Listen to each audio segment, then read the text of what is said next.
All right, good afternoon and thanks for joining us today. My name is Betsy Lockwood and I work at SEDA-Council of Governments, or SEDA-COG. And we also have with us today Betsy Kramer. She works at SEDA-COG and she's also the Shamokin Revitalization Coordinator. We have Kristen Moyer, our Community Relations Director. Otto Karishian, Executive Director of the Columbia-Montour Visitors Bureau. Andrew Miller, Executive Director of the Susquehanna River Valley Visitors Bureau. And Scott Kramer, who is our IT guy here to help make sure we don't have any technical difficulties. Today's roundtable is funded by DCED, the Department of Community and Economic Development's Engage program. And this program is designed to proactively interact with businesses in our region. And we identify needs and opportunities. We develop a business plan or an action plan for that company. And then we provide referrals and technical assistance to help the companies with those needs and opportunities.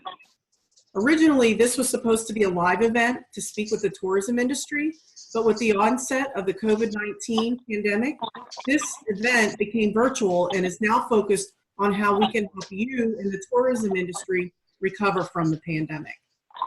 We won't have an answer to everything for all of your needs, but we would sure like to try.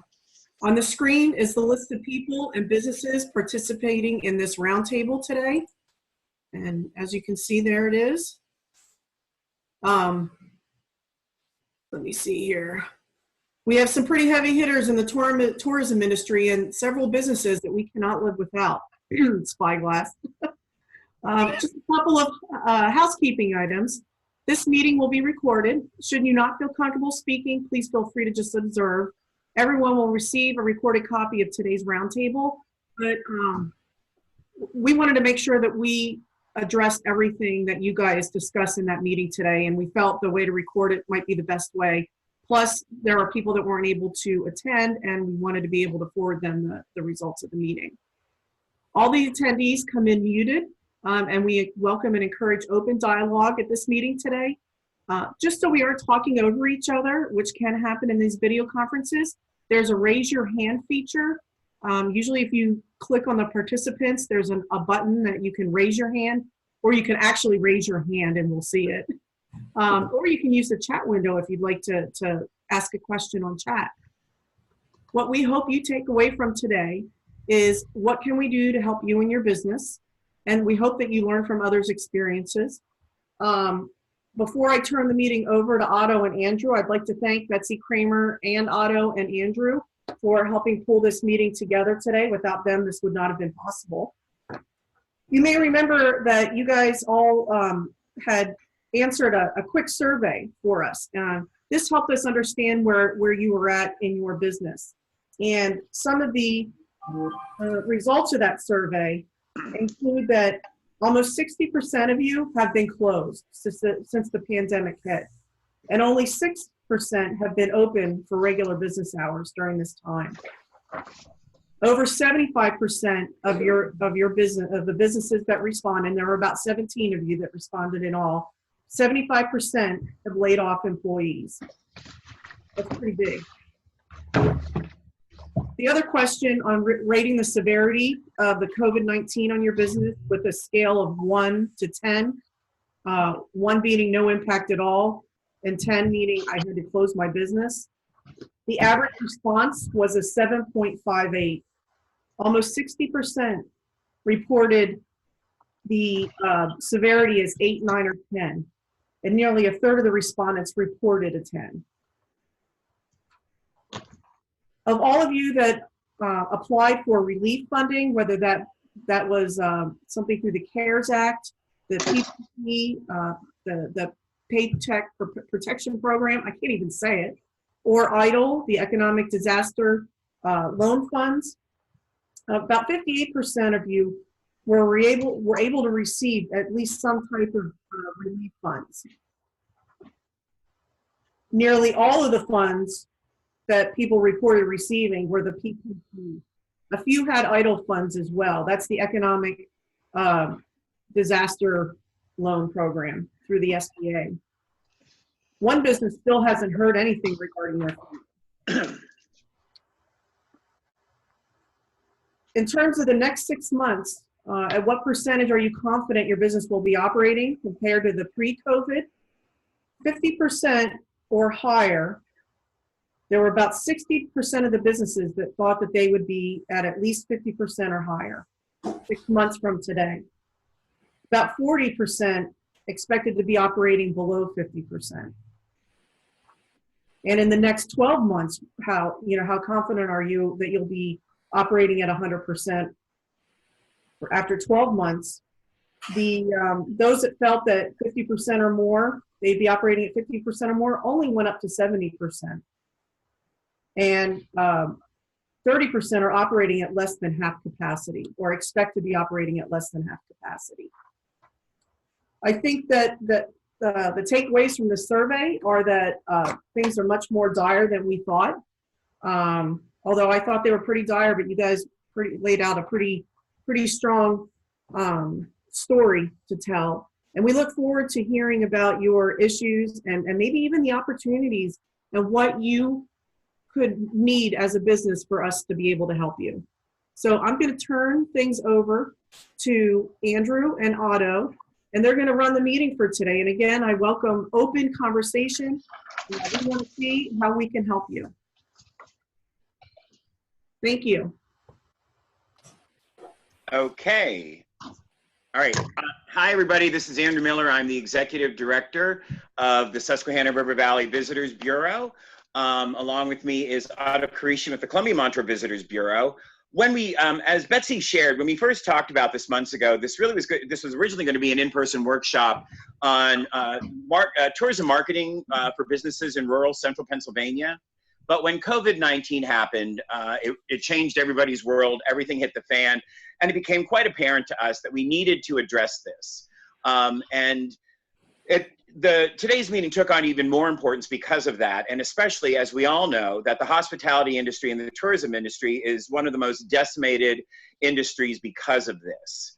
And that is everything from eateries to hotels to events, festivals, visitors bureaus, visitor centers, restaurants, theaters, entertainment venues, you name it, everything's been impacted either by hosting a lot of people or just the fear of travel. So with that being said, I'm thrilled that we have, as Betsy said, heavy hitters here. You really are representative of key components of the tourism industry in the five-county region. And what you say and what you share today is going to be of huge interest to all of us. And everyone will be listening to what you have to say. And I think also it's just as important that your peers hear this. I know that, misery does love company, and especially during times like this. And I know that Otto and I pretty much talk every day because no one knows what we're going through as much as each other does as directors of visitors bureaus. So this is your real big opportunity to share what's going on with your business, how it's impacting you. And it's not so much what happened in the past. That was the reason for the survey. It's what's going on in the future. What's keeping you awake at night? And I know that we're all in yellow right now, and because there's not necessarily exact black and white things, yellow is caution. Yellow also scares us to death. As we get into reopening, we don't know what it will be required. So with that being said, there is somebody who just, okay, all right, thanks, Betsy. We'll do our best to see the hands raised, to unmute, and please be sure to ask a question in the chat. But we'll get everything started right now. We have about an hour and a half. If the conversation goes really well and we require more time and you're all really engaged, we'll continue to stay on because we want to make sure that we hear from you. So the questions are pretty big, pretty big, and they are big topics. That's why I want to hear from everybody. We emailed them you in advance so we could get the juices rolling. So the first question is, what are your biggest challenges and fears about reopening your business?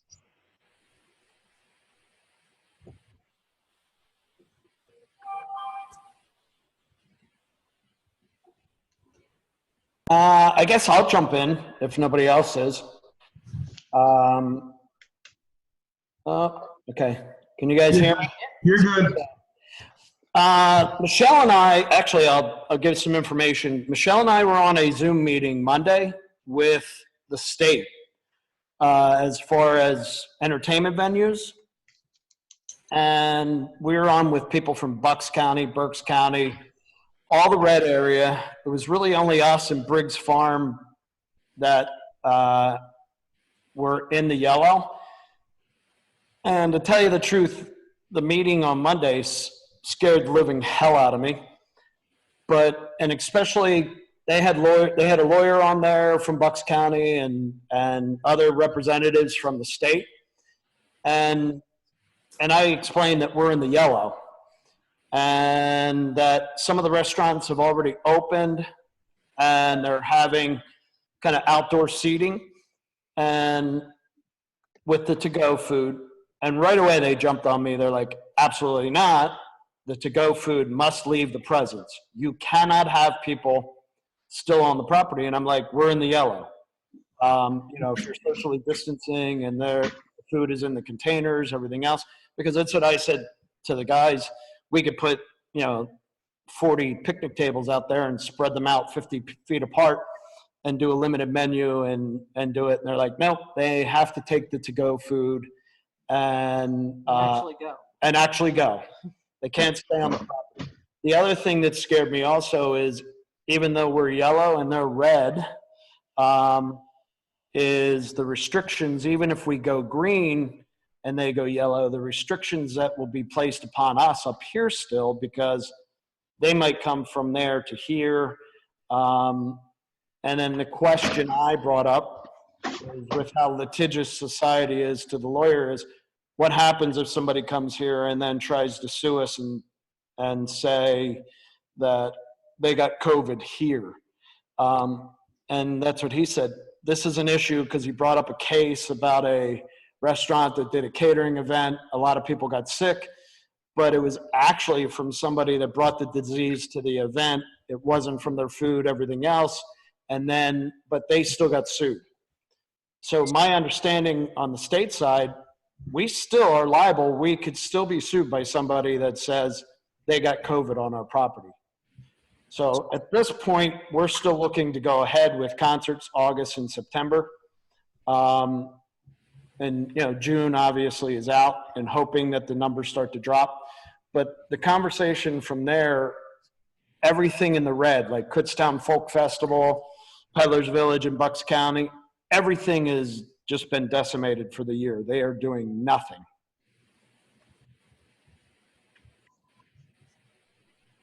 Thanks, Tom. We'd like other hands, other people wanting to share, please jump in.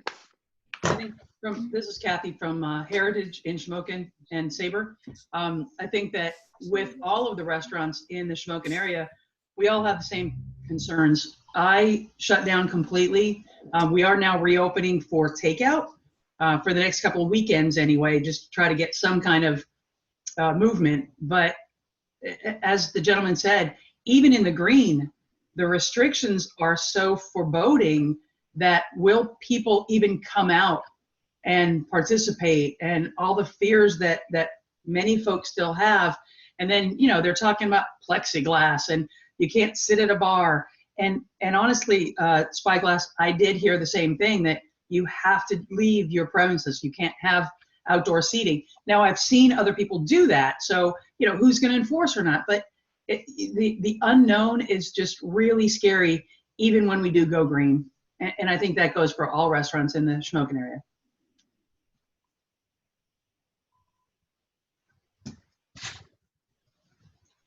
John, you're on mute. No, I'm not. Hello. So we did a survey about a week or 10 days ago. We sent it out to 7,500 people. We got 550 responses. Of those 550 responses, 11% said that they would come back to us as soon as people opened up. And the other 89% said they would wait somewhere between 2 or 3 months and to where there was a vaccine. So that kind of starts to color our decisions about when we might open up again. We've just done a plot of our 350 seats in the theater, and those 350 seats, if we do the social distancing at 6 feet apart, leaves us with 56 seats. So when we open up, we would have to be thinking about what is the financial feasibility of being able to open up with 56 seats available to us in the House. So that's kind of, that's from there stems all of our fear and worry and concern going forward. Who else wants to share their biggest challenges and fears? I'll talk if you're okay with that. Please. I don't know. Can you hear me? Yes. Okay. So I completely agree with, Kathy and Spyglass. The Pennsylvania Restaurant and Lodging Association put out a big thing saying about having food on premises. And I believe we should be allowed to do it. Much like Spyglass, I have enough acreage here that I can spread tables around and do some other stuff. But I think for a lot of us that have restaurants, we just need help implementing some of the liquor to go policies that are trying to be pushed through the Senate right now, giving us an opportunity to at least continue with some income and some stability in our lives, because, every day you wake up, you never know what's going to happen. I think down the road, though, they're going to put so many hardships on us, like Kathy said, with the plexiglass, with not being able to sit at a bar, to social distancing your tables in your restaurants. And I know a lot of us don't have large enough restaurants to handle that. So now we're forced back to the same place we are, which is limiting us to 5-6 tables in our restaurants and trying to have takeout.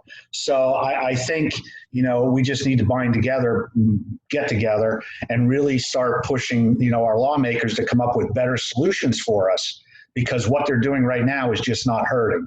I know 3/4 of everybody on this Zoom meeting, and I know everybody here is probably not in any dire straits of failing within the next few months, but if September or even later, we are going to have some failures even among this Zoom group here, who we all think are going to be doing fine. So I want to hear stuff that we are working on to move us forward and continue to move us forward even after the vaccines come out, because as of right now, I haven't heard a single thing from the government, from the non-government, from anybody as to what the outcome is going to be. All we're doing is waiting for June 4th to come for them to tell us, here's your new rules and here's your new regulations. So all we can do is wait and see. That's my little rant for today. Sorry. Yeah, that's what we're here for. Go ahead, Otto. Andy, just so you know, if you have any questions on the to-go stuff, let me know. I'll talk to you. We can get it out. There's information on it specifically, and I guess it's supposed to be signed off Today? no later than like Monday by the governor. Well, and that's what I'm hoping for. But what's the limitations they're going to put on that? Are they 4 going to 64 ounces per person. We can get you all that data. Yeah. Okay. If you could share that, that'd be great, Otto, for all of us. Okay. Thank you. Did you really say 64 ounces? 4 to 64. There's a lot of really strange things in this. It's 4 ounces minimum to 64 ounces, I believe it is maximum. Yeah. But it is spirits only, so you can't make sangria because no wine's not a spirit. And it has to be mixed. You can't have a pre-mixed cocktail. You can't do that because, you know why? Because the PLCB sells that stuff and they don't want the competition, let's face it. But it has to be, ice won't count as a mixer, but water can, but it has to be a spirit and a mixer. And then there's a whole series of rules and regulations, obviously, about what that container looks like. There's a whole series of regulations as to what kind of signage you need. There's a whole series of regulations in regards to where the person purchasing it has to put it in their car. Oh, come on. There's a lot, but it actually, I've seen it, and it's not horrendous. It's better than it was. That's the most positive spin I can put on it. Well, what I would highly recommend is for the members of both visitors bureaus to check their emails, because we forward at the end of every day all of the updates from the Pennsylvania Restaurant and Lodging Association that is staying on top of all of these bills that are in front of the House and Senate right now and providing daily updates to everything that Otto was talking about. So check your emails around 7 o'clock at night for both bureaus, and look for the updates from PRLA. And from their resource pages, they will provide the information that Otto was talking about the new rules about cocktails to go. And I do know that what's coming up is trying to have outdoor seating open up right away in yellow for eating establishments, and then also relative to seating at a bar. So they are trying to come up with some finite measures and recommendations, and I know that they're trying to actually, I think those 3 things they're working on this week and this weekend, with decisions coming out by Monday. But please check those emails that we send out daily. That could be deadly, that provide up-to-date information. Okay, I'll add one more thing, and it kind of goes in line with everything about the litigious part of this. It's for the first time I heard at the federal level, conversations are starting on really being able to limit the amount of lawsuits that can be thrown about. Because if there's any lawyers on the phone, I apologize, but there's a lot of them that are salivating right now. Absolutely. Yep. Hey, can I share a little bit? I'm Denise from Murdoch, Dan from Big Dan's Barbecue. Dan's been doing cold takeout through the store, through our farm. We've been open on our weekends now, Fridays and Saturdays. We can open. We're still in the red zone, but because we're providing local food in our community, we're open. I think I have a very different approach than what I keep hearing from people. I've really moved past the point of being like, I feel very comfortable. I love the environment we've created for people. We are exhausted by the end of the day. My staff is exhausted. We're wiping down constantly. We wipe down every cart. We wipe down door handles. We wipe down all surfaces. But we have had such an amazing response from the public who have appreciated that we're open, that we're helping large families who can't get what they need in the grocery store. We're helping people who have anxiety, who can't go in a grocery store right now, or maybe some of those big experiences. But you asked what keeps me awake at night. You asked what my biggest fear is. My fear has far shifted from anything related to COVID.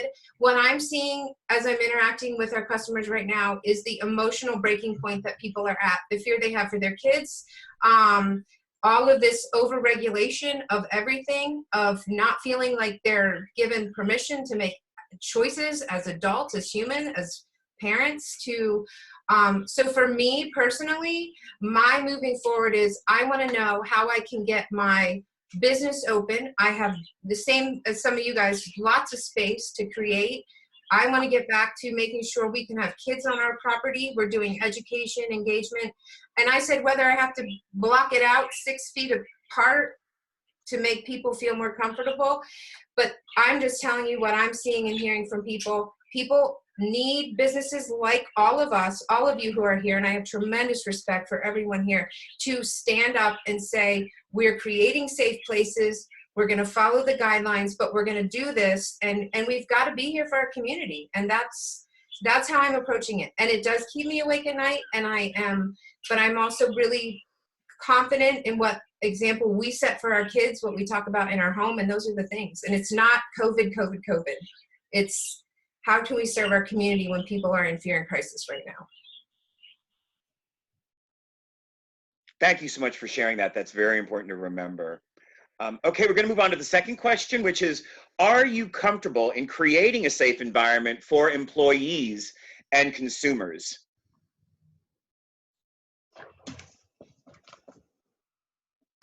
Just really quick too, same thing. We have initiated more frequent breaks, very cleanliness, all of that kind of stuff.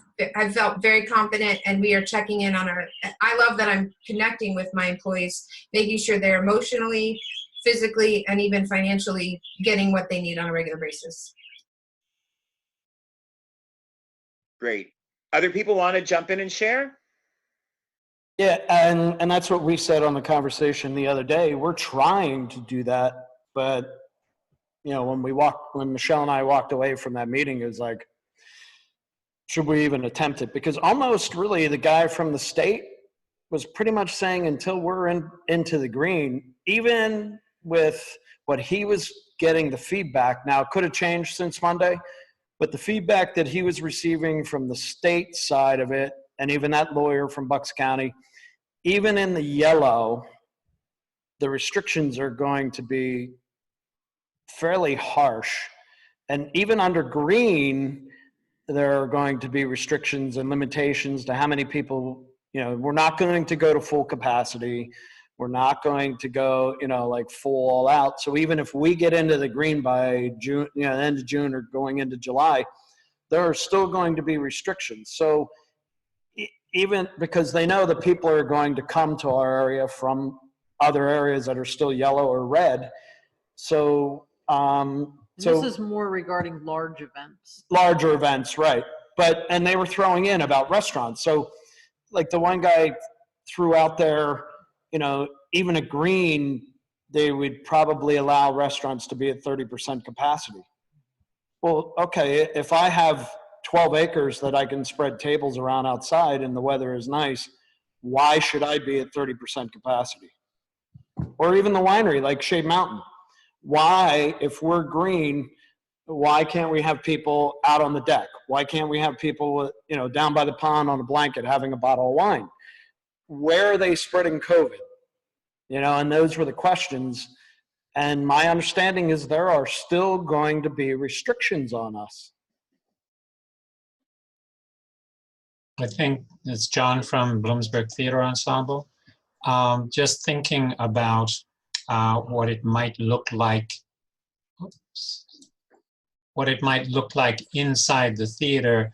And we know that even if we plan it and we put, these are the seats that people can sit in, I think that, this, how do we get them into the lobby safely and up into the seats?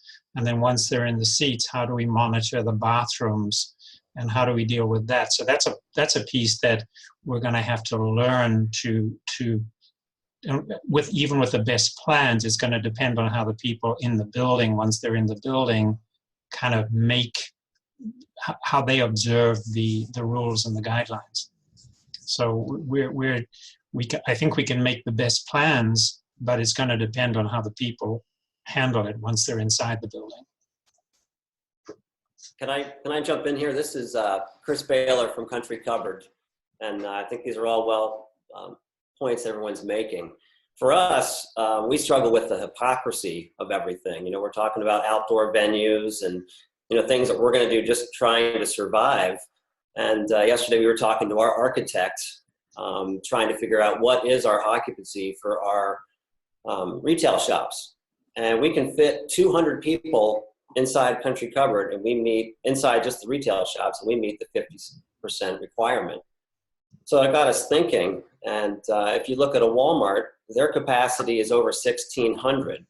So at 50% capacity, they can have 800 people in their store and still be in compliance. I think all of us as business owners can say we can run a safe business, provide a safe environment, and we're going to have less people in our venues. And it's a shame that there's not more pressure on the governor to allow restaurants just to open, even at 25% of seating capacity. For us, we can seat almost 800, so 25% of that is about 200. And that's with social distancing. There's plenty of space in between. We feel we can create a really safe environment for our employees and our customers alike. But we feel like we're kind of caught in a rut here. Like there's no real answers coming out, no clear timeline. It's a moving target. And honestly, if we do open at 25% or 50% capacity, it's not a sustainable model for most restaurants for even the short term. And what types of things is the PRLA or the Visitors Bureaus doing to kind of lobby for all these restaurants that are suffering so much?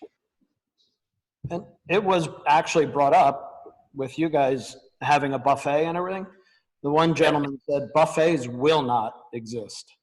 Sure. And we had pretty much written that off anyway. And we realized it makes sense. It's crazy.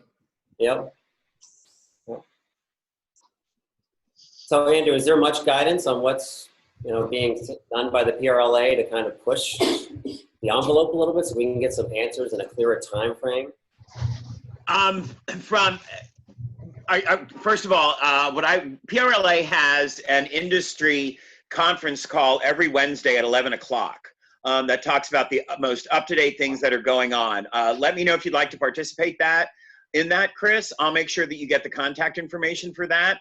Actually, one of the things that Otto and I complain about, which is bad for us but good for the restaurants and lodging, is that PRLA represents the Visitors Bureau. I know that their focus is more on restaurants and lodging than it is on visitors bureaus. They were pushing a little bit more for Visitors Bureau, but we respect what they're doing. They're the organization in the Commonwealth that is pushing the most and being pro-restaurant. They themselves are extraordinarily frustrated that the guidelines are not necessarily as black and white as they should be, and that they're not coming out as fast as they can. And unfortunately, PRLA, a lot of their answers are, we don't have any guidance at this point. We're asking and asking and asking. We ourselves are not getting any. In terms of, they do let us know when there is time for something that's up for a vote for you to contact your local officials and push for it. Once again, I would access the newsletter we send out every day. We are in constant contact with them. I know some of the hotels ask me a question. If you have any specific questions, Chris, please, or anybody, please feel free to email me and I will forward them to PRLA to get a very specific answer to your question. We're here to do our best. Unfortunately, there's a lot of moving parts and it's unprecedented. And I think that is all part of everyone's frustrating and everyone's fear and everyone's challenge at this time, is that there are no, you have safety and health standard guidelines, but there's nothing as specific at what businesses really need that can tell them what to do and how best to reopen. And I completely empathize with that completely. I know as a visitor center, we don't have a resource for best practices for visitor centers, and we're trying to take what is out there and trying to make it happen for ourselves and trying to figure out what it is. But there's no model for it for us. What we do try to do is do rally to support anything that is pro-restaurant and pro-lodging when we're aware of it from PRLA. The Visitors Bureaus will always support that. Email me if there's anything very specific that you need to know. And I would wholeheartedly either, try to participate in the phone calls on Wednesday at 11 o'clock that PRLA has every Wednesday. They have hundreds of people that participate in the workshop, and or access the hot link in the newsletter on what's going on a daily basis with PRLA. They might not have all the answers, but they are the one organization that represents us the most on a statewide agency that is working hard to provide daily updates to everyone in the hospitality industry. Yeah, I would appreciate the link and listen in. Okay. Yeah, and I'll add to that, one of the things, and Melissa Bova's sort of the lobbyist, for lack of a better term, and she's absolutely frustrated. But one of the other things that PRLA has been doing, they've been segmenting the tourism industry, and Tom Webb alluded to this. I was on that same webinar on Monday with just events and entertainment venues. They're doing that with other segments as well. And they're trying to collect those comments. Well, they're not trying. They are collecting those comments. They're taking those workshops seriously. And there were a series of workshops. And then they're taking those comments and they're definitely moving them forward to the governor's office. And one of the things that they do stress is that the governor's office is looking for answers. But again, everyone's frustrated. It's absolutely not moving as quickly as everyone wants. So that is just another thing that the PRLA is doing. They are segmenting the tourism industry. They're gathering comments from the business owners and they're taking them directly to the governor's office. PRLA they are the ones that did carry out PA to have a statewide information resource for all of the restaurants on a statewide basis that have takeout, delivery, curbside pickup, and carry out. And then they're going to be doing a Pennsylvania hotel promise and a Pennsylvania restaurant promise, a program that they're putting in place that basically if a restaurant or a lodging property signs on as saying, I agree to the PA hotel or restaurant promise, it is more like the Good Housekeeping seal of approval that the consumer will know that what this promise means is that business is agreeing to abide by the best health and cleaning standards that Pennsylvania Department of Health is doing to give that consumer a sense of trust and confidence in the business before they walk in and enter it. So they're spearheading those two programs too. And the restaurant should be finished pretty soon, and the lodging's right on its heels. Yeah, so they are working on that. But I will tell you this, that they are as equally frustrated as we all probably are, because they're trying to work directly with, lobbyists and legislator and everybody in administration, and it is not a fast-moving piece of machinery on it. And you can sense their frustration during the phone calls. There's a lot of frustration with PLCB. Yes. Yeah. So is there a guideline, a timeline in place for some of that, where there's going to be evaluation? Some of those things don't necessarily impact me. They're going to impact, our restaurant. But like, this just seems like we're asking for so much regulation. Like, stop asking for regulation. Is there a venue? It sounds like what you're saying is they're looking for feedback from people, but like, I feel like anybody in this room, especially people who have restaurants, like, some of this sounds like it's almost impossible, or it's going to really inhibit businesses to the extreme. Like, is there a timeline in place to say we're going to reevaluate this and put an end to some of this overregulation, as well as that going into the criteria that's being documented? Andrew, I'll jump in, and I'm not going to be able to give you a straight answer. This is my opinion. Is there a timeline? No, I don't think there is. I think everyone's living day by day, and they're making it up as they go. I hear that constantly. But I think exactly what you're saying, Denise, is, and that's what I'm hearing every time I'm on every webinar, is there's overregulation. There's just too much. We need to open up. That's what the small businesses are saying. And that's the message that, again, we understand that the governor wants to hear these messages, but that's the message he's continually hearing. Whether that will sway him or not, no one knows. But that's the message. That's the reason PRI is doing this group, because they know that's the message that's going to get put forth. Let us loose, let us loose, let us loose safely. And I know that's the message that they keep taking back, but again, it's anyone's call what this administration does. No, again, that's not the answer you're probably looking to hear, but that's the reality we're dealing with, unfortunately. Yeah, and just a quick add, I mean, part of the challenge is, and it goes back to what Tom Webb said, is that you want to open, but then you have this question that is, how liable am I when I do open? And to a certain extent, they go hand in hand, because the business owner needs to feel that when they open, that the consumer bears a responsibility and that they're not going to get sued. That question is not answered yet at all.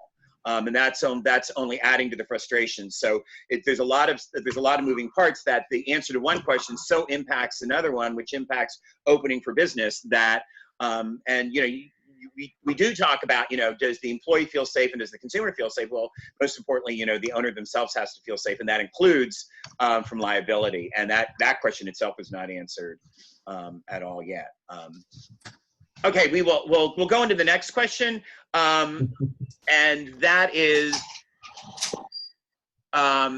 what resources have you reached a point in your business that what resources and supplies do you know what you need? Are you getting enough resource information and education to understand what you need to identify the supplies or products that you may need to open? And have you been able to identify that in moving forward with next steps? I know there's an overload of information that is out there.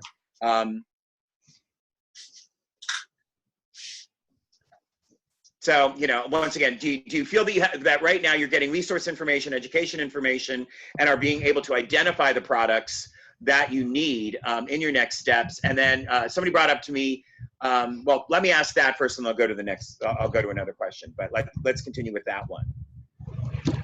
I'll speak here. So I also run a paper supply company a little bit on the side, and I've been talking to a lot of the main distributors up and down the East Coast. What it looks like is probably going to be implemented is a completely touch-free system, meaning that currently everybody who's running dispensers, they're going to have to go to the touch dispensers. Touch dispenser toilet paper rolls, touch dispenser paper towels in the bathroom. And there's going to be a big push for it. And there's currently none up and down the East Coast. So our timeline, if it's dictated by supply and demand, the demand is going to be so high, supplies are going to take forever for us to get it. I mean, you can look right now at it, and I don't know how many people here are stocked up on supplies, enough cleaners, which are getting harder and harder to get for commercial businesses, all the way down to your napkins, your paper towels. Now they want us to go to, disposable menus and so forth. So I think the biggest issue that we're all going to face as business owners are, where are we going to come up with all these supplies to fulfill our openings?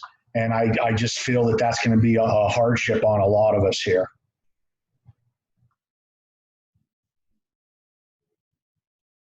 Anyone else? I mean, I know that I can totally relate to what you're saying, Andy. One of the things that we as a visitor center and trying to figure out how to open is identifying what is it we need. Then the identifying what you need is one step. Then it's, where do I get them? Then how long will it take it for me to get them?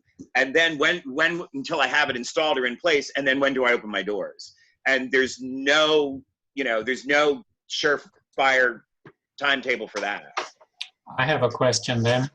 Am I hearing that in order to open up fully, we're going to need these touch-free dispensers? From what I understand, John, yes. That is the rumor that's going around in the distribution networks right now, that everything's going to have to go touch-free. I agree with it, because I think just practicing safe hand and hygiene and stuff like that is just as good as going touchless, but I unfortunately don't write the rules. But doesn't that get into the overregulation, right? Because now we're going to have other expenses to purchase these touchless screens or touchless machines. If in my restrooms, you pull out the piece of towel paper that you're going to use, so no one else is touching it, why would that not be acceptable, right? So again, I think that gets into the overregulation. And right now we can't afford a lot of additional expenses. So, and overall, I think that, Andrew, the question was, do we have the resources? Yeah. I think that right now, like the PRLA or whatever that is, I look at it every day. There's so much there. So there's stuff that applies to me. There's stuff that doesn't apply to me. There's things that I should be looking at, and it's a lot of information. Yeah. I don't know what I need, to be honest with you. Yeah. And again, everything's changing. So I might look at it one day and it's changed the next day. So it's a difficult position we're in, isn't it, folks?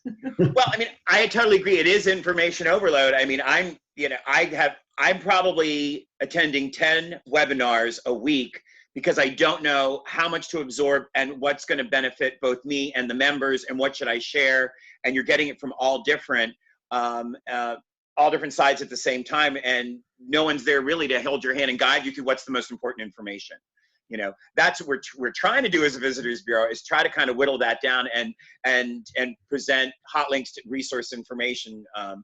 But it is very frustrating because of the information overload. Can I just say, this is Ellen from Lewisburg Downtown Partnership.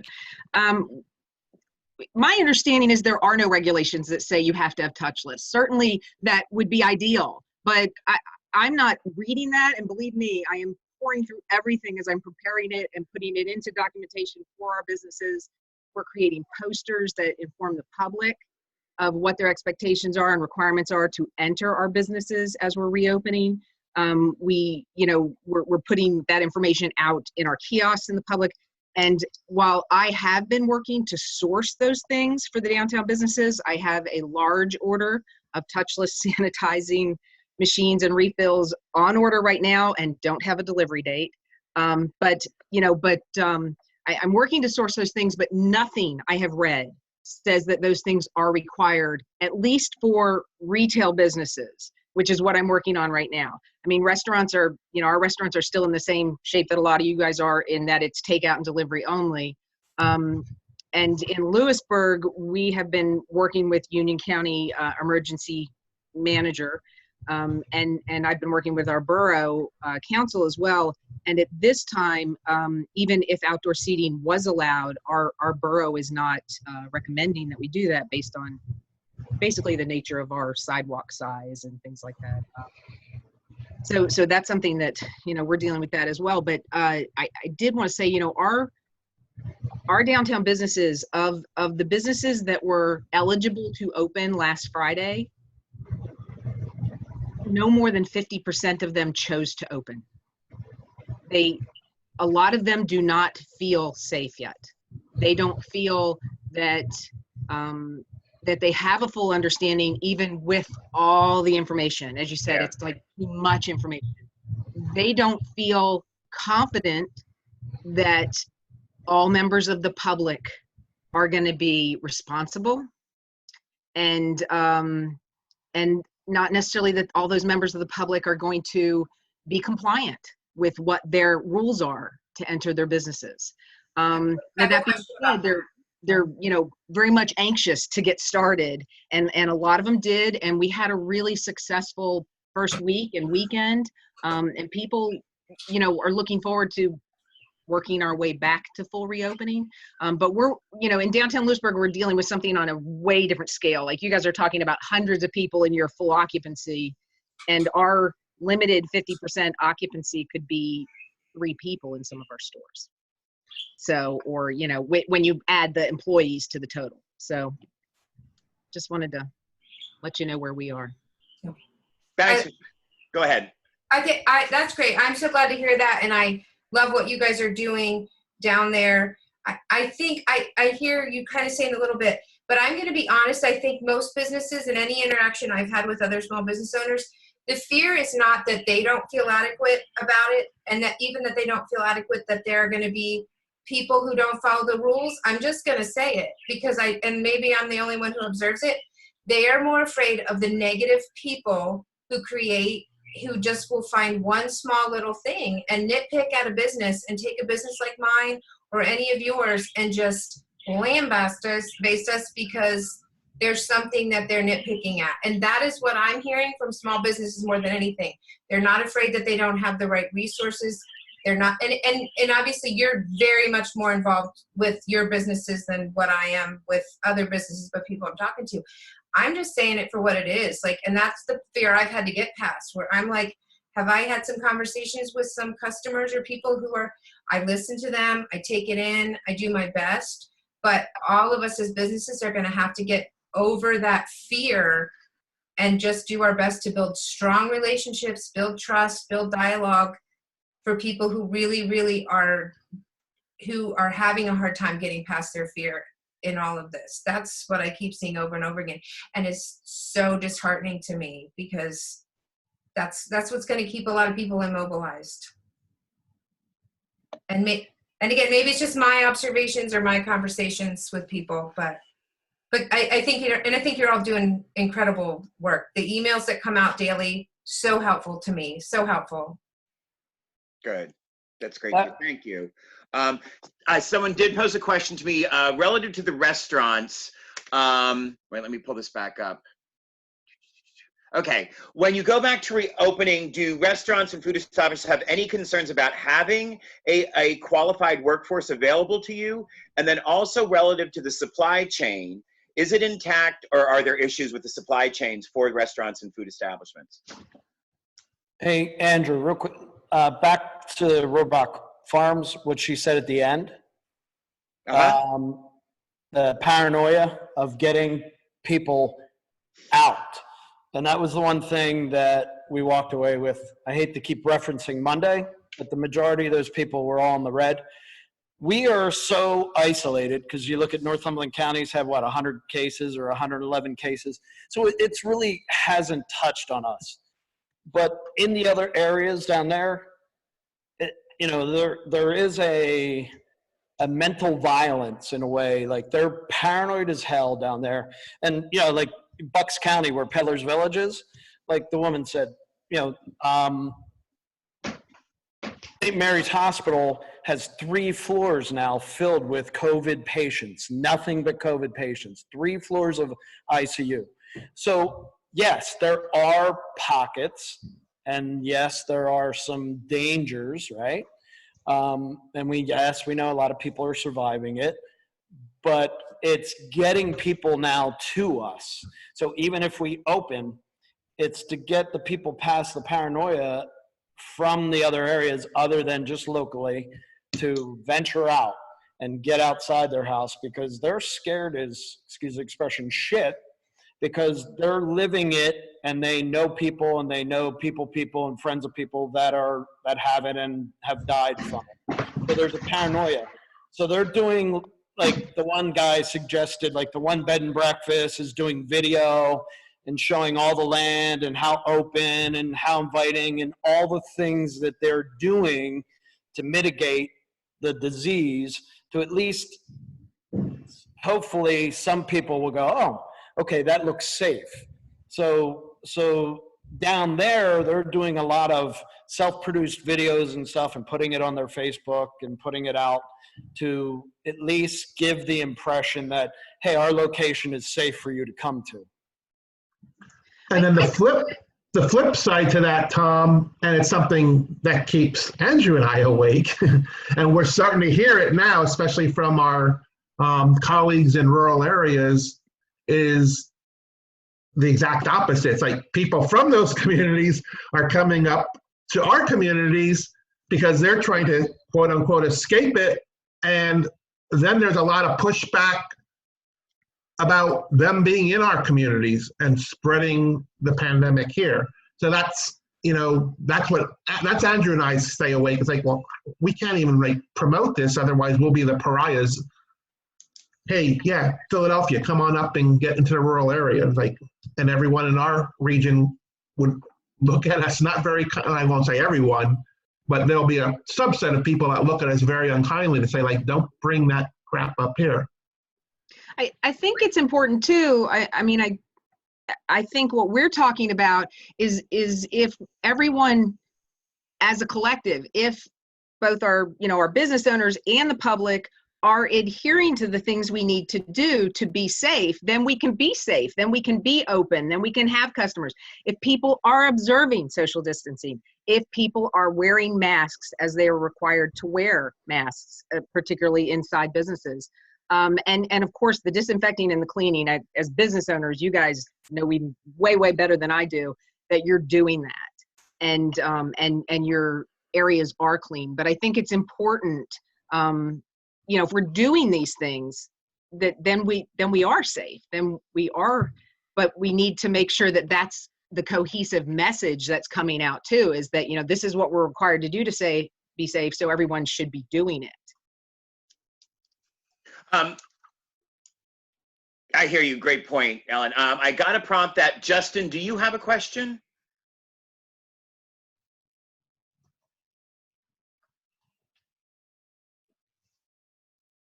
Okay. Justin had to hop off. Oh, okay. All right. Okay. Well, then let's move on to the next question. Is relative to the resources and the supplies and products, do you know where to get them? Okay. Does anyone have any issues in identifying where to get the products and resources you may need to reopen? And is that as big as an issue as it is, for instance, as Ellen said, you've ordered them and you have no idea when you're going to get them? I think if it's just simple cleaning supplies and paper products in the same way that we've always used, then we know where to go, providing those people have the supplies. But we haven't, because I feel like we're quite a long way from opening. I don't think we'll be opening up before September. I think that, we haven't really thought about that particular piece of it yet. So any advice would be helpful. Anybody else having any issues or best tips on where to secure any of the basic products or services that everyone would need as we move hopefully into reopening? I think it seems that maybe people have an idea where to get some of those resources, but even like just listening to everyone, I think there's so much uncertainty as to what the best practices are. Like I'm hearing from one extreme to the other. And I think that it's more like, I think as businesses, we need help figuring out again, generally speaking, and everyone will do kind of form their own thing, but what should we be doing? How should we because I feel like, and I also, between hearing what everyone's saying here and what we're reading, there's so many different things, and it would be nice somehow to, I don't know if you and Otto can do that, Andrew, or where that comes from, but maybe collectively we all need help figuring out how to clean. We maybe know to get to the supplies, but what is the best, and again, I understand every business is different, but in the same sense, we all kind of need some guidance, like, too. I don't know if that makes any sense at all, but it's tough. That's the tough part, I think. It makes sense to me. I would love to have some kind of basic rules about what needs to be cleaned, how often it needs to be cleaned, those kind of things.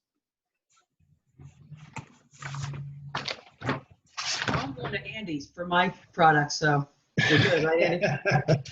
What was that? What'd you say? I said, I'm coming to you, man, for my stuff. What I can tell everybody is that, you know, when it comes down to all your cleaning products, you want to make sure that you're always going to use those EPA registered ones. Don't assume that if you go get a disinfectant at Dollar General that it's good.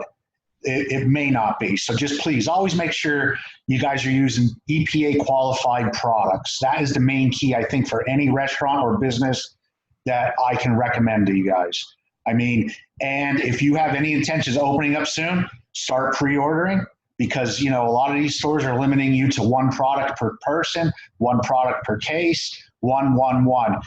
If you can start, I don't know if you guys are going to provide masks for your employees. If you are, start looking for them. Are you going to permit them to wear the cloth ones? Or are you going to make them wear surgicals? Or are you going to look for, the Chinese version KN95s? These are all things that I think everybody needs to start thinking about. I'm in a fortunate position where I self-supply myself with stuff. So I've already stockpiled tons of stuff for me and my regular base. But these are all recommendations that I would tell everybody. Start looking, start stockpiling, because if you think about it from a restaurant perspective, if you're wiping down with an EPA qualified sanitizer after every person touches the table, the chair, the door handle, every door handle, every surface, everything, they go to the door, now you got to clean the windows down because who knows if they touch the glass or not. Then you got to go outside and do the other door because you don't want that to be cross-contaminated. You can burn through a lot of product very quickly. Another thing from a restaurant perspective is, are we as restaurant owners going to provide them sanitizer on the tables so that they can sanitize their hands before and after they eat? Because the server, who you hope did their job, sanitized their hands before they carried the plate. So at what point is cross-contamination going to become our major issue? That is one of the things that I'm progressively working on in my office now, trying to prepare all of this guidelines for myself so that when the government does come out with rules and regulations and guidelines, I can line them up with mine and I can say, okay, I missed this one, but I'm doing a little extra here. I don't need this, so I'll take that out. And that's what I think everybody just needs to look at in their own business and figure out, how many doorknobs do you guys have? Some of you have a lot, some of you have two. I can't tell everybody exactly how to do it, but that's the best thing. Be proactive and start thinking about it now. If something comes down the pipe and we can reopen, I want to be 100% ready to tell my customers, I'm ready. I've got protocols, whether they're from the government or not, to do everything I can to protect everybody who comes in. But I'm also willing to turn somebody away at the door and say, you're not feeling good, go home. I am not going to allow you and my customers to commingle in the same business. So as much as you might affect people by telling them to leave, we have to. And how will you know? And how will you know if someone's not feeling well? I'm just interested. Well, there's actually requirements for if you read the governor's reopening, if you're open now, there's actually a requirement for taking temperatures of employees. And if you don't have a touch thermometer, which are really hard to source, I'm not sure how you do that. That's an issue. But also, employees are required to wear masks in public spaces, and businesses are required to require their customers wear masks. So we have provided additional non-medical masks per the regular, whatever you want to call it, reopening to our businesses. We were lucky enough to have somebody donate hundreds of them to the LDP. So if you're letting people into your premises, you're required to take a temperature. The employees, you're required to take the temperature of employees. What about customers? It doesn't indicate in the guidance that I saw that's your responsibility. But the customers are required to wear masks. But the customers are required, and as are the employees. Yes, and to be socially distant. And how do you wear a mask if you're eating? Well, I thought that when you went into yellow, the masks were recommended, not required any longer. The way I read the guidance that I have is it states required. Because the April guidance, the Secretary of Health's information, the order she put out in April is still in effect. Moving into yellow does not negate that ordinance or whatever it would be called, that information. And that's what's been given to me from Union County Emergency Manager. Just a heads up, and Andy, I don't know if you've had this or not, or anybody else who's open. If you are opening we're open, my staff wears masks. It is very hard to stay hydrated. It is very hard to, so what we've done is we've just held each other accountable for making sure we're staying hydrated. I have most of my staff on shorter shifts. We're making sure we're taking what we call breathing breaks, where literally, if you're not taking your mask off after a certain amount of time, it is physically exhausting, and you have to talk much louder to people. People have to talk much louder to you. So just be aware of those things. Those are first things that we found from experience. It's an exhausting experience, and just from a physical standpoint, you really have to keep an eye on your staff and make sure you're taking good care of them in that. I'll add, and this is only not so much your working supplies, but your employee, your human resources needs. We did come across, and I think it might have been PRLA that provided the link. It was from a consulting firm called Fisher and Phillips. And it's kind of a beyond the curve, back to business checklist. And it really is dealing with human resources. The checklist is probably the most comprehensive thing I've come across by far. It's 15 pages of things that need to be done, but it covers almost every potential scenario, from union employees to non-union employees, covering all your handbook, your policy handbooks, the signage that you need, again, the health checks that you need to do on your employees. We can share that. Like I said, I'm pretty sure it came out of PRLA, but that's just the human resource side of things, and we can make sure that we get that out to you as well. Hey, for anyone that has a restaurant but has not opened back up yet, if you're looking to open soon, I would definitely make sure you're talking with your food suppliers as well. Andy mentioned the paper products and cleaning side. I've already seen, for us, we do a lot of brisket, and I'm to the point where I'm not going to be able to offer it, because if I can get it, the price has almost tripled on beef. And I know it's happened on a lot of other cuts of beef. Beef seems to be the one where the costs are going up. Pork's up a little bit, chicken's up a little bit, but depending on the cut, I know wings at one point they were super cheap because no one needed them, and now the prices are going way back up. So proteins especially are really touchy right now. So if you haven't opened back up yet and you're planning on, soon, maybe offering takeout, make sure you're getting in touch with your food suppliers. And I would recommend, if you don't have multiple food suppliers, have multiple food suppliers, because that's the point we're running into as well. And we're a much smaller operation than some of you. Okay, great. Thank you. So the next question is, and this has been scattered throughout, and so I think that there's a lack of information. So I'm sure there's no shortage of feedback on this one. What information don't you have now, but you feel that you need first, or immediately, or yesterday to consider when to reopen?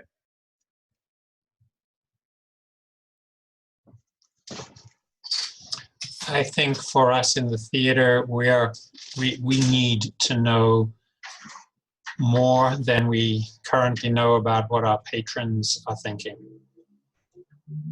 Because, as I said earlier, we can open up all we like, but if they don't want to come into our building, then it's not going to work for us. So we're going to have to do many more surveys than we have done so far.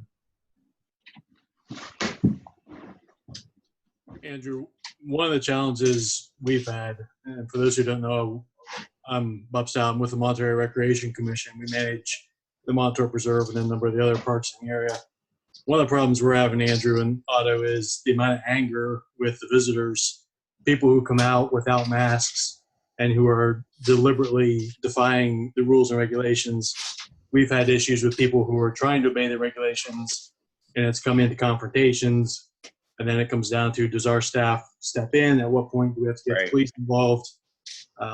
I was out at the preserve this morning. We're setting up the water systems, and almost got physical with one of the gentlemen who was there, who was just adamant that he wasn't going to follow the rules. He was there with the dog, which isn't allowed. We tried to politely tell him, sorry, dogs are allowed.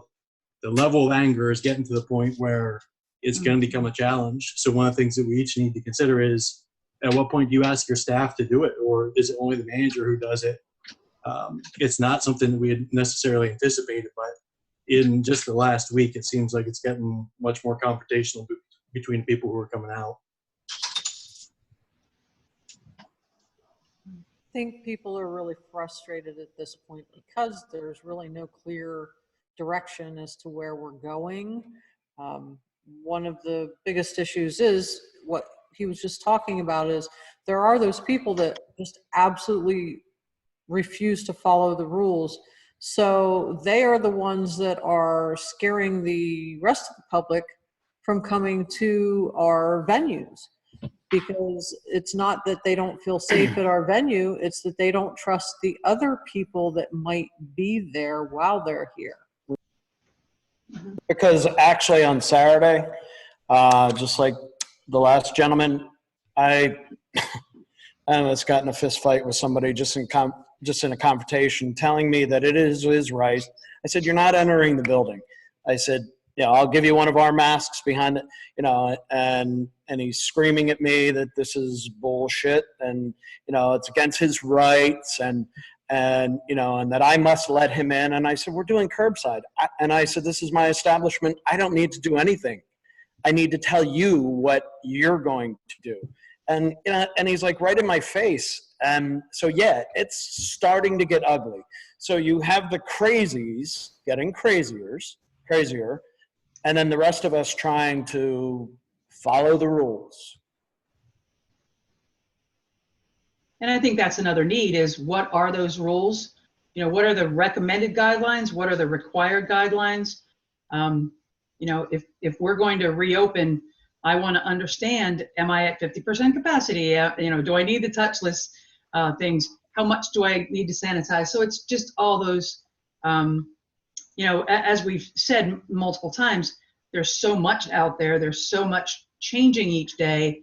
What is the reality, and do I want to take on that risk?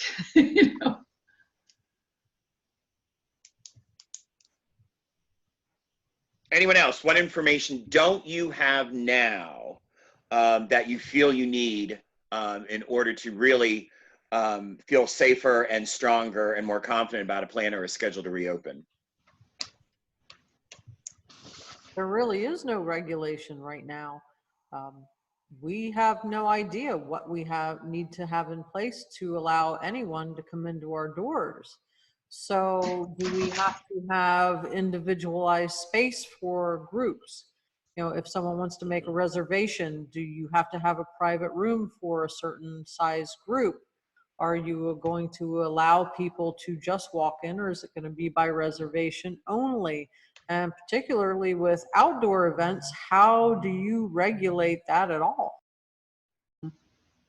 I can't see everyone's video, so I guess I'll just ask, and we'll just see. I don't know whether any of the hosts can see everybody all at once. How many people, raise your hand if you have read what yellow means?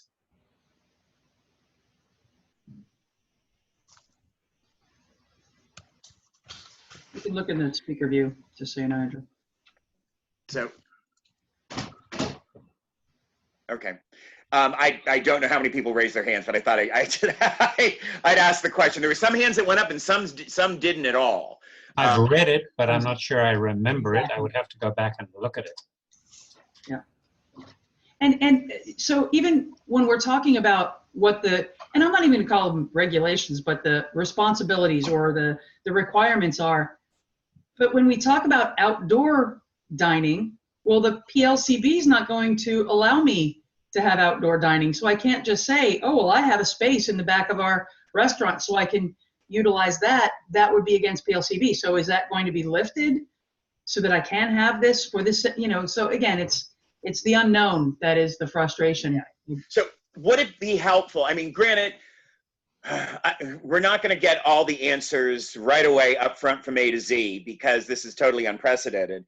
Would it be helpful, and I think I know what the answer is going to be, would it be helpful to know what is black and white and finite now? So that, for instance, as a restaurant or any established, you know that you have to do this, this, this, and this, and if it doesn't address D, E, F, G, H, and J, you know that that's probably nothing you need to consider now, but at least A through this, knowing that this is how it has to be, is at least taking steps forward and helpful. Of course. Okay. Because I'm getting the sense that with information overload out there, that it's so hard to even take this and bring it down to here to understand it, and to focus what exactly is required. And so I think what I'm hearing is that people would like to be able to have something they can look at that pretty much provides them with quick, easy to understand bullets about what things really mean and what really is required to date. If I can just say this, I think that as much as we all know we need to have regulations, I think the government and politicians also need to understand that we as humans are going to do what's right. We are going to do what we need to do. So I think there should be a certain amount of self-regulation. They're leaving people go out into parks. They're letting people go to state parks, have picnics. They're letting them go out to campgrounds. And, campers aren't necessarily social distancing from each other. So why not give restaurant owners like me and Kathy and Spyglass, the right to do what's right. And the right thing is to let us dictate how we handle certain customers outside. We all can do it. And to bring in a family of 4, get them out of the house to handle all that social dismay and that depression that they're dealing with could go very far for everybody, And I think that's really what just has to happen. They have to start giving us some control to do what's right. Bravo, Andy. That's another rant by me, by the way. I do that. If I could just add that Kristen posted the link to the business-to-business interchange directory where you can find links to get to hand sanitizer, and all the other different types of items people are looking for. And then also it looks like someone else posted the business guidance to reopening. Those links are under the chat. So you may want to just pull those off here before the roundtable ends. Great, thank you for that. Yeah, make sure you look at the chat. People have been sharing resources throughout it. I also know that on PRLA's COVID-19, they have a section that's devoted to products and supplies and hot links to help order, to be another resource for that. And not to take business away from Andy either, but I have been getting everything from Ecolab. We have all the automatic, the towel feeders and the sanitizers and the soap and everything. But I would rather buy local. I didn't know Andy. Ecolab is really good because they have stockpiled a lot of stuff and they're taking care of their regular customers. And by all means, I am not doing anything on here trying to sell anybody. So don't take it that way. I'm just trying to really encourage that everybody just needs to be proactive in securing the stuff that needs to be secured. Okay, and as we're winding down, I know everyone has a lot on their plate, no pun intended, on an empty plate, but still enough. There's a lot. Now, you know, I don't want to be Mr. Doom and Gloom or anything like this, but I think it's really important for all of us, and so this is why this question is being posed, that, you know, we're in unprecedented times. This is very much like a sci-fi horror novel unfolding on a daily basis, you know, and then you do hear about, well, what happened if there may be another wave of this, and you're hearing more conversations lately that potentially something could happen in the fall, okay? And granted, we don't want that to happen. I'm sure a lot of us are fighting and screaming, no, that's not going to happen. I know that this wave surprised a lot of us, and we probably didn't think it was going to be this bad. And the thing that I try to remind myself as I'm preparing to ask the question is, I'm trying to be very present in all of this and figure out what works and what doesn't work, and to make sure that I'm tracking that. So if indeed we have another wave, that everything that I'm doing right now, I'm keeping so that I'm not reacting. I know from my personal viewpoint, and I think many would share this, that probably out of the last 8 weeks, 4 to 6 weeks were spent reacting to this virus, and it really had nothing to do with day-to-day work activities. And so part of this, I think, well, the reason for the question is, you know, with everything that's going on now, are you thinking in terms of, if something should happen again where there's a wave, that I need to start being able to figure out best practices for me and my business and my employees and the consumer should something happen a little bit later in the second wave, so I don't have to react or rethink, I will already have something in place. Look at Kathy. Close. Now, I think that a lot of the policies that we have now, you know, again, Heritage has been closed, so easy, right? But as we reopen for takeouts, you know, we'll just re-implement those policies if we go from green back to yellow or whatever. I would hope that we don't go back to red. And I would hope that, as Andy said, even if there is a second wave, relax. We do understand the requirements and the necessities and things like that. Allow us, don't send us into the yellow again, but allow us to stay open and you know, throttle back maybe, or increase the sanitization, things like that, rather than, you know, the negative reaction. Right. Who knows? I will share and empathize, you know, just as the Visitors Bureau, that it's trying to figure out when to open and what to do. So, you know, I have staff that I have to make sure feel safe. And I've got an outer lobby that is filled with like 500, 700 brochures that someone could potentially say, why do I want to touch a paper product that 74 people in the hours before me would want to touch?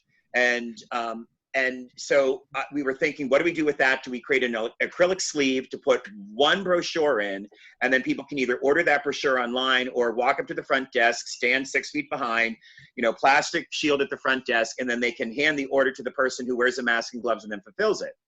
And then, and I think there's a thing of trying to be everything to everybody at the same time. And that can be, and that is absolutely exhausting. Then you go into the grocery store, you know, where you have the mask on. Like, so for instance, when I went to get my Mother's Day card, I thought, are there going to be any Hallmark cards? Because there's all these cards that 1 million people would be touching because of Mother's Day. And they were all there. So I've gone from, oh my God, I'm going to have an individual rack for each, an individual acrylic holder for one brochure. How can I have a rack with 300 out there? To realize that I'm going to have to take a deep breath and say, for those consumers that feel uncomfortable picking up a brochure, this is what you do. However, if you want to pick a brochure, go right ahead. And I think that that's where the consumer, I think we need to be able to have options for all consumers out there, but not go crazy with it, and let responsibility for the consumer exist. And that I'm glad that I no longer am going to look into buying an acrylic holder for each brochure. It's going to have to be to the consumer beware. Ideally respect. If a mask is required, a mask is required. But if you are uncomfortable touching a brochure, let us know and we'll mail one to you, or we'll put a packet together with gloves on and hand it to you. So, and that's not 100% certain right now. I'm still trying to figure it out. But I think the pendulum has swung so far in one direction. And the thing is, where is that pendulum then going to rest with this? And I think that we're not close to that yet. Just Bill, this is the time as you reopen. My experience over the past couple weeks has been so positive with our customers, because exactly like you just said, we have had people who will pull up with their mask on, will have no interaction, but we've been able to put food in their car. And then we have people who want to come in and maybe they just need a jug of milk, but that's all they need, and we're a safe place to do that. And we have worked so hard to follow all those guidelines, to create a safe place, but not a chaotic place, not an overwhelming place. It doesn't have to feel that way for people. And so I have not had one negative, can you even imagine, one negative experience face to face, nothing but positive. People have been patient, people have been kind, people have been grateful. It has just been positive because we have taken responsibility to say, we trust that you're walking in our doors. So build the trust right now with people. And I think if you really work hard to earn that, that's when you're going to see them come back. And if, God forbid, it happens again, or we have this thing sort of recycle, you're going to know this is my go-to place because I trust the owner. I trust their staff. I feel safe there. I feel calm there. So now's the time to really work hard at building that trust with people. And the other thing, this was hard for me to get through, tell people what you're doing to keep them safe. Don't be shy about it. I think it's so easy for us to feel like we're just sort of saying, oh, we're doing this, and it sounds like we're boasting, or the more you do that, that's what helps people feel, oh, okay, this is what they're doing. They don't just know that you're doing it. So don't be shy about telling people what you are doing to keep their food safe, their family safe, their environment safe. And that's what builds the trust. Denise? Yeah. Denise, do you have people coming in to sit? No, you don't have anyone sitting down. They're just coming. We don't have any seating available right now. And are you finding people are asking you, oh, we want to come in and sit down, or are they just accepting of what the situation is? We have not had that yet, but what I do have is people asking me, because we have such a big following for our summer programming for kids. I do have parents saying, please tell me you're going to be having your summer programming. And I feel confident, as long as at least we get moved to yellow, I feel very confident that we can do that with the yard space that we have. And again, kind of like you guys have been saying, I trust that parents who bring their kids there, we create the space. Your kids, we're not going to be able to make sure kids stay in a square or make sure they stay at this baby table. I have enough confidence in the parents who come there that if they're so uncomfortable with it, or they have a concern, or they have a child with maybe a reason that they can't be around other kids, then that they won't come. But then what we can do, and what we have done, is we'll open our doors at a different time or special time. And we've already done that for some people who we know, some of our special needs kids whose families come to us, whether they're buying things there or not, I don't care. It's just a place for them, because that's a whole other ballgame right now. But our special needs families who are living in isolation right now are really struggling. So those are things that, as a small business, we can do for people, and I'm happy to do it. I will agree with what Denise said. It's all the webinars and everything. Every single piece of information that I'm getting is that as we move into reopening and whatever the new normal is, it's very important that the consumer have faith and trust and confidence in the event, in the festival, in the business, in the lodging establishment. For them to feel safe is the most important thing. And I do think that it is just good business practice that that person that's responsible needs to convey to the consumer exactly what they are doing to feel, so that the consumer feels confident. I also want to, we're getting close to the end now, but I wanted to, I know a lot of the conversations really dealt probably more with restaurants and dining. I do want to give the hotels and the attractions an opportunity to say something. I know that I did get a message in chat relative from one of the hoteliers here that if indeed there was a second wave, that one of the things really is the hotels have been hit so hard. The message that I got in the chat room was if there was a second wave, that the hotel industry potentially has could be impacted so hard that the hotels that had closed only to reopen might be closed and closed permanently. So if any of the hotels want to jump in and share your viewpoint, I want to make sure that everyone feels that they had a chance to address their concerns during this workshop.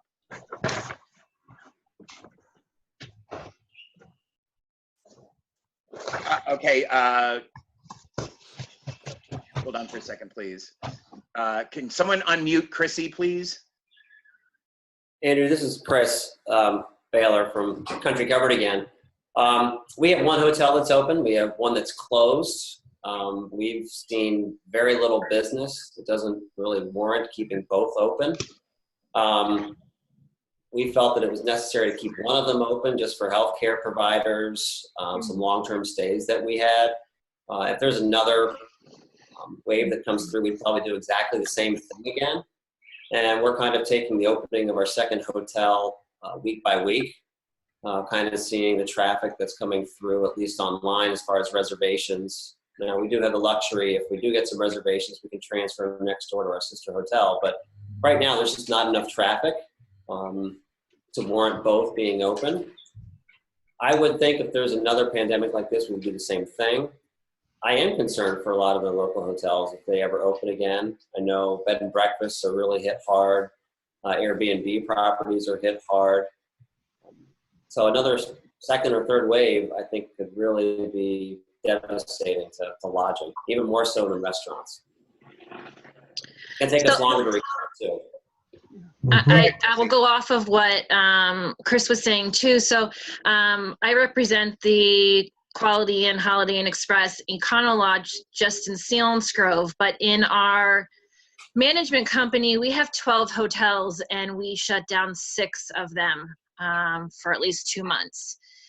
And, you know, it hit hotels, like he said, in a different way. When they shut down businesses, no one's traveling. When you shut down events, no one's traveling. When you shut down colleges, no one's traveling. So in Selinsgrove, we shut down the Quality Inn, and we kept the Holiday Inn Express open because it's right next door, and the Econo Lodge, which is down a little bit farther. And we're taking the chance and opening up all of our hotels, which we have Maryland, West Virginia, and here, and we're opening them up all on Monday. Our problem and scarce of this is, by doing this, are we going to be taking the revenue away from the ones that are open? And we know that we are. And it's a chance that we kind of have to take right now for 2 reasons. You know, with getting the grant, we had to. So our company got one of the loans, and they had to bring back 75% of our employees in all of our hotels. So we were able to bring back every employee. I was laid off. So even the closed hotels we brought back, and we took that time where they were cleaning, disinfecting. Now, thankfully, and we're lucky, we're franchised. So we have guidelines coming in from IHG hotels, Choice Hotels. So they're feeding us all of the information and giving it to us. We're still following all the same guidelines. Guests have to wear masks. We don't offer breakfast anymore. We're doing grab and go breakfast. There's no more coffee left out in the lobby. So, you know, we're doing all of these too. And where, you know, we've gone off the reviews, and, you know, we've seen it, and somebody mentioned it. Do people want to know what you're doing? So we're still seeing the guest reviews that are coming in, and 90% of the reviews that are coming in right now, the guests said they would have appreciated a tent card in their room saying that this room was clean to COVID standards, and let them know what was done in the rooms clean wise, so that they know that this room was checked off, this was done, and followed the standards to them. But if this wave happens again, we've already discussed it. It's not something the hotels are going to be able to come back with again. I mean, we lost in 1 week, that very first week it happened, we lost at least $500,000 between all of our hotels just in 1 week lost in revenue. We haven't even discussed it. We're trying not to be doom and gloom now. We really just try and talk about what we're going to do. But this is not something that hotels, it's kind of the same as travel agents. This is not something, if we have another wave, that we're going to come back and recuperate from. Thank you for sharing, Chrissy. Anything else from the hotels, or even Clyde? Anything you want to share, Clyde? Hold on, Clyde. Let me unmute you. There we go. All right. We're getting a lot of information from the Association of Zoos and Aquariums, and I daily look at what aquariums, especially aquariums, because we have a lot of indoor area, what they're doing and how their guests are responding. I think there's only so many things you can do to protect your employees and your guests, and I think we all know them. I think we've discussed them all during this hour and a half meeting. I'm in a little unique situation because when I shut down, I can't simply turn off the lights and forget about it. I have animals to feed, heat bills to continue paying to keep the animals warm, and we have 7 people on working just to maintain the collection while this goes on. But I talked to Philadelphia Zoo director yesterday. They lose $1.5 million a month. So I don't feel too bad. I will tell you this much, that everything, Otto and I share this, if there's any positive, and I don't even want to use that word, is that unless our rural location will help us recover faster than, thank God we're not in a population dense area. And they're saying that destinations that are more central Pennsylvania and rural will recover faster because they don't have all the challenges that major urban environments do. And I will look and grab at anything positive during this. One last thing. Yes. Sorry to interrupt. Yes. So at what point does anyone think it will be safe to start marketing, and will you guys try and market our ruralness into the bigger markets? Andrew, you want to go? Me go? I know we both feel kind of the same way. Yeah, we're the same way. Otto and I are very much like twins, evil or good, however you want to watch it. Okay, very long story short is that usually you cut your marketing budget whenever it hits the fan, and we're a marketing agency that specializes in tourism. Executive directors of visitors bureaus have a weekly call at 10 o'clock to talk about what's going on. Many of them have laid off a lot of staff.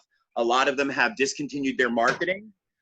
We are watching our marketing bottom line. However, I don't know whether I'm smart or not. However, with so many other destination marketing organizations stopping their marketing, I thought that was the worst thing that we can do.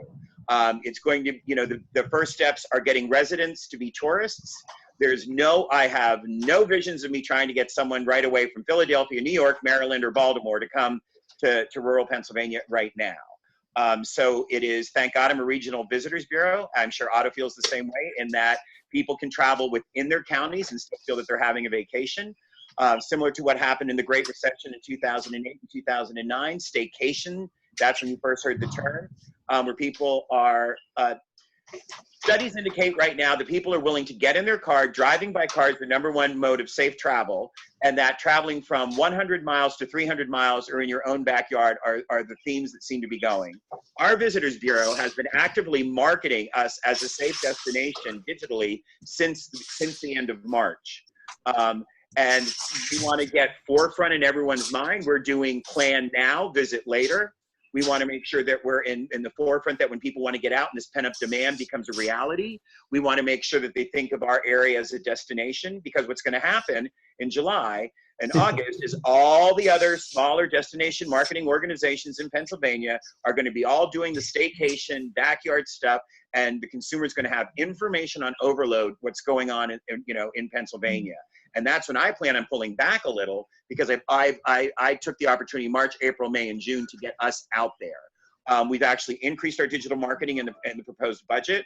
The minute that campgrounds and golfing and fishing opened, we changed our landing page immediately to reflect our campgrounds. And as other industries begin to open, our landing page will focus on that particular niche audience and industry within our industry for the target audience. So we're being very, very specific. We are not about our targeted marketing, and we have less funds, and we will have really a lot less funds because of the hotel industry being decimated, but we're prepared for that, and we're going to switch our marketing accordingly. We're going to market ourselves as a safe destination for staycations, for outdoor recreation, for feeling safe, for visiting friends and family now that sheltering is over, and that you can come here and feel safe and it's less dense.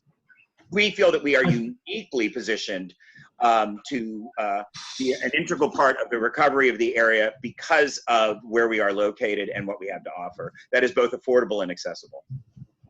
And we're on the same boat, actually. And I think the only thing I'd add to that would be, and I know Andrew is thinking the same as well, as we promote more what I'm basically terming hyper-local, and we're not really reaching out too far right now, when everything kind of opens up at some level and everyone starts doing it, we'll pull back. But I think our website will reflect, and I think Andrew's on the same boat here, more of our fall activities.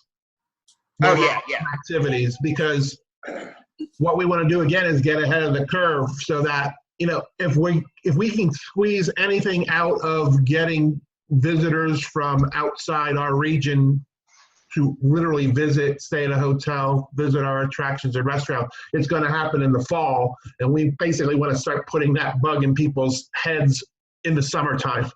Normally we'd wait until the fall to switch up the look of our website, but I think we're going to do it a lot earlier this year. Yeah, to reiterate what Otto said, we've been using this time to go into suggested itineraries, day trips, hiking trails, ATV trails, motorcycle trails, anything you could do by yourself or with your family. And then historical trails, turning all of our brochures into driving trails where people can feel safe. And as Otto said, usually we would start promoting fall August 1st. We're going to launch summer in like 2 weeks, and then probably by the end of June, we're launching fall, plan now, visit later. So we're launching fall like 2 months early because people, studies indicate that people are really online now looking for what they can do when they get out, and that August, September, October are looking to be when people are beginning to feel safest or think they will feel safer. And we want to we have to be cognizant of what I mentioned earlier, again, bringing people up from a metropolitan area, because we have similar markets, and then Andrew has a little different markets than we do, and we have a little different than Andrew. And they're metropolitan areas, obviously, and there's the possibility of getting pushback from that. But I will share something yesterday. Knoebels sits on my board, and we had a board meeting yesterday, and Mary from Knoebels, because they're going to be opening up their campgrounds soon, just their campgrounds. Okay, I can't say that loud enough. Just their campgrounds. And they surveyed a lot of local people to find out whether or not the locals would be upset if people were coming from the red area. And Mary said they were pleasantly surprised at the very small amount of pushback. They thought it was going to be higher. So they looked at that as something of a very pleasant surprise, that hopefully we don't have to deal with an awful lot of pushback from locals thinking that, you know, how dare you bring people from outside to come in. And it's unfortunate because Knoebels' marketing strategy for this year was now you city, now you don't. It was basically targeting on the city markets. The campaign was brilliant, and is brilliant, and bringing the city people into our area. And they had a lot of reservations about that as well. Yeah. I think that as a local, very local to Knoebels, I honestly think that comes because people in this community trust Knoebels. We trust family, we trust their business. My kids go to school with their kids, and that's what I say over and over again. Like, any of us who are small business owners, we have the highest level of accountability in our communities. And that would be my response. Like, I'm confident in their decisions because I know who they are and I trust them. And I think that's Knoebels is family. Thanks, Denise, because we'll definitely share that, because we both have board members that are with Knoebels. Now, and as far as Knoebels, I know somebody was on there. Are they still on there? No, Brian. They had to get off. Yeah. I mean, we're starting concerts July 25th. That's our first concert. And then we're moving Third Eye Blind and possibly Jeff Dunham, the other June concerts. We already moved the fundraiser for the United Way to August 29th. And then the other two may go over to August. And then Steve Miller canceled because that's a full tour with, he's coming back next August. Yeah, so he's already on because we were the first venue to book him. But he's, 4 tractor trailers and 3 buses of equipment. So he comes self-contained where everybody else just flies in and we supply everything else. So it's easy to move the other ones, but that's what we're shooting for is July and August and September. But I didn't know if Knoebels had a hope and dream of opening the park at any time in the summer, or if it's just going to be the campgrounds. They do have the wish to open in the summer. That's as much as I'm sure they would want us to say. Yeah, great. And then we're taking safety practices. We're going to be sending every ticket holder an RFID bracelet, so there will no longer be ticket scanning or people making contact with the tickets. They'll have their wristband and walk through the gate. It'll show red or green for them to come in. And we're taking other precautions that we can, but we're lucky enough, unfortunately, unlike the theater, we are outside. And then we'll paint rows and keep people wider, and we can spread out across a lot of acreage. But it's still scary. Believe me, I lie awake at night thinking about all this stuff. Yeah. Well, listen, we're 15 minutes over. We're losing people. I'm sure that I've been getting a couple minutes left.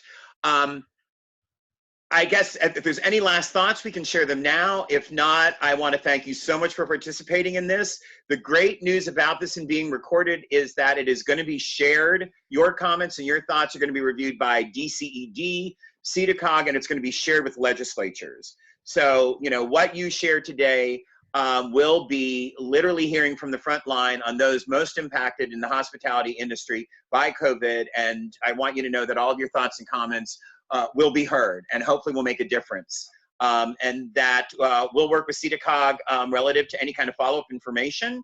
If you want any of the survey results, please email either Otto, myself, or anybody here listed to get that information. Please feel free to email us with any specific questions you have. And once again, thank you very much. And we're here. Our only common goal that we have is success, not failure. And that is what we're all here for, both as visitors bureaus and I think to make sure that each of us all survives and rises throughout all of this. So with parting, does anyone have any last comments or questions before we all say goodbye? Thank you all for pulling this together. Thanks, Andrew. Yeah. Thank you. Thanks, guys. Thank you to everyone who supported us in the past. Thank you so much. Stay tuned for more information. Bye-bye. Bye.